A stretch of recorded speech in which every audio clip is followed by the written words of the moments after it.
আজকের এই প্রতীকী প্রতিবাদ মঞ্চে উপস্থিত, যার নামের সঙ্গে ভারতীয় জনতা পার্টি কার্যত গত 7 বছরের সমার্থক হয়ে গিয়েছিল, সেই আমাদের প্রাক্তন রাজ্য সভাপতি শ্রী দিলীপ ঘোষ, মঞ্চে উপস্থিত আমার সমস্ত সহকর্মী বন্ধুগণ, সুধী নাগরিক বৃন্দ। দেখুন, আজকে আমরা একটা নতুন প্রতিবাদ দেখছি। কচ্ছ থেকে কন্যাকুমারী, সোমনাথ থেকে গৌহাটি, প্রত্যেক মানুষ বলছেন বিচার চাই। আমরাও আপনাদের সামনে এসে বলছি যে বিচার চাই, উই ওয়ান্ট জাস্টিস। কোচবিহার থেকে কাকদ্বীপ পর্যন্ত শুধু রাজনৈতিক দলের কর্মী নয়, সমাজের ভিন্ন ভিন্ন স্তরের মানুষ আজ ঐক্যবদ্ধ হয়েছেন, ভয়মুক্ত হয়ে প্রতিবাদ জানাতে রাস্তায় নেমেছেন।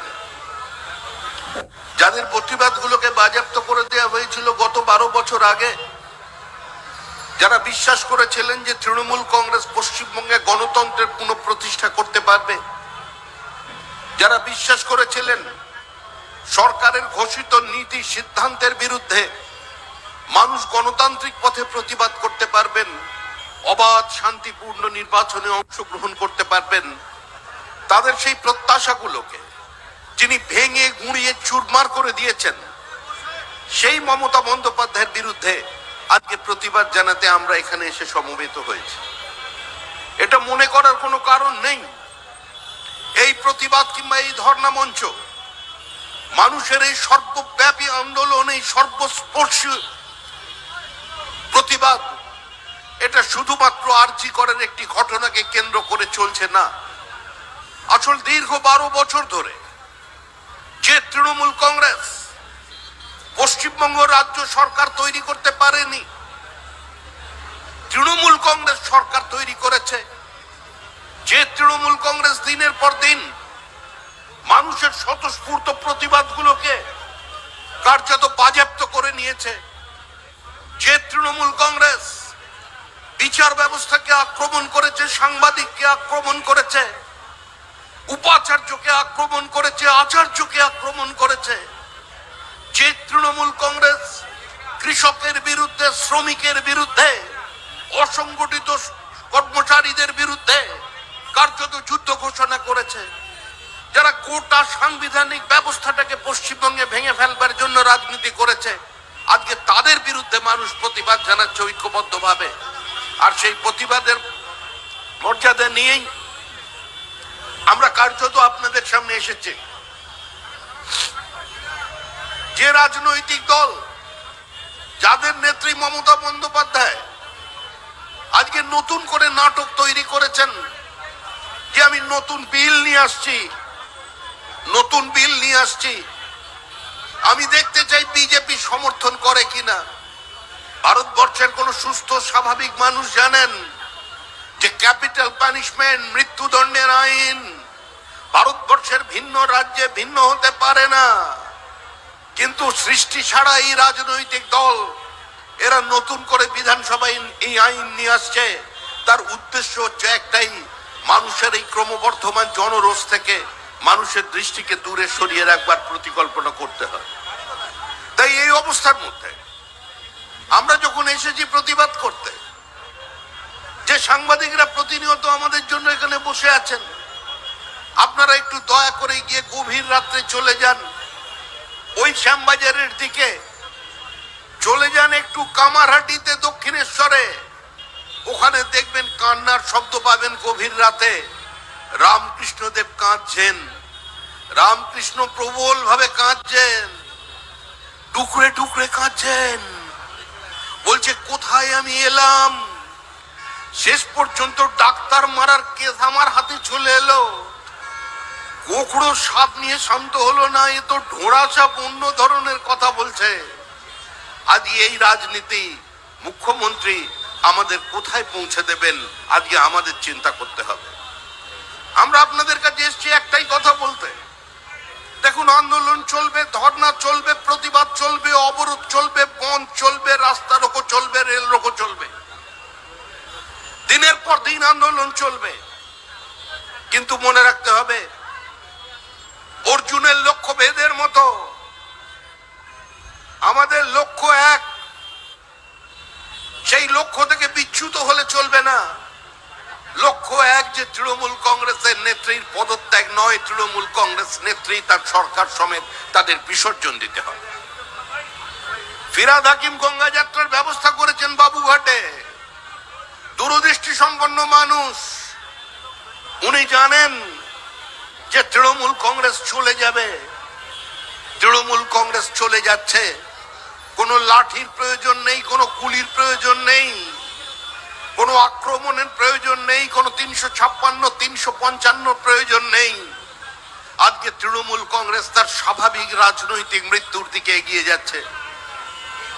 গতকাল রবীন্দ্র ভারতীতে সেখানে সিভিক ভলেন্টিয়ার ঢুকে পড়ল, আর তাকে রক্ষা করবার জন্য আরেকজন এএসআই সেখানে পৌঁছে গেল।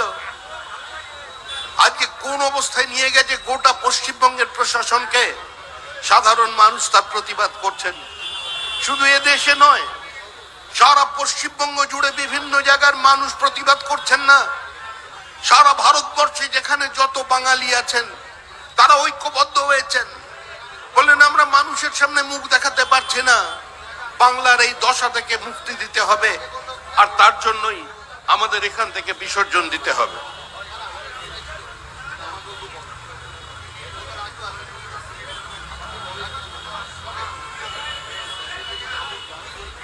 আলোচনাটা হয়ে যাক।